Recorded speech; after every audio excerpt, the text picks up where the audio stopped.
नमस्कार, मी कीर्ती गायकवाड. स्वागत आहे आपलं आय न्यूज 28 मध्ये. चला तर मग जाणून घेऊयात महाराष्ट्रातल्या ताज्या घडामोडी. दुय्यम निबंधक इंद्रवदन सोनवणे यांची फसवणूक. भूमाफियांवर गुन्हे दाखल होणार का? फसवणूक झालेल्या शेतकऱ्यांचा संतप्त सवाल. भिवंडी तालुक्यात गेल्या अनेक दिवसापासून गोडाऊन तयार झाल्याने येथील जमिनीचा भाव गगनाला भिडले आहेत. त्याचाच फायदा घेऊन काही भूमाफिया व महसूल अधिकारी यांच्या संगनमताने गोरगरीब शेतकऱ्यांची फसवणूक होत असल्याचे अनेकदा निदर्शनात आलं आहे. त्याच्यात प्रत्येक नुकताच कोशिंब येथील काही शेतकऱ्यांना आला आहे.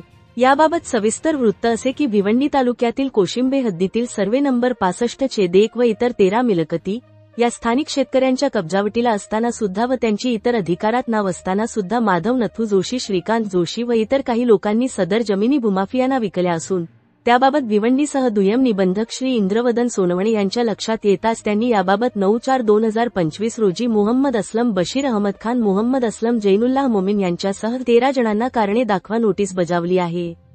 सदर नोटीस बजावून 2 महिने उलटले असून त्यांच्यावर गुन्हा दाखल का होत नाही असं समोर बसूनच झालेल्या शेतकऱ्यांनी विचारलं असून याबाबत आमचे प्रतिनिधी यांनी दुय्यम निबंधक भिवंडी 3च्या कार्यालयाचे दुय्यम निबंधक श्री इंद्रवदन सोनवणे यांच्याशी संपर्क केला असता याबाबत उडवाउडवीची उत्तरे देण्यात आली. सदर प्रकरणी लवकरात लवकर गुन्हे दाखल झाले नाही तर फसवणूक झालेल्या शेतकरी इंद्रवदन सोनवणे यांच्या विरोधात आंदोलन करतील अशी माहिती येथील शेतकऱ्यांनी दिली आहे. इंडिया न्यूज 28 साठी भिवंडीहून मुख्य प्रतिनिधी शिवाजी राऊतची रिपोर्ट.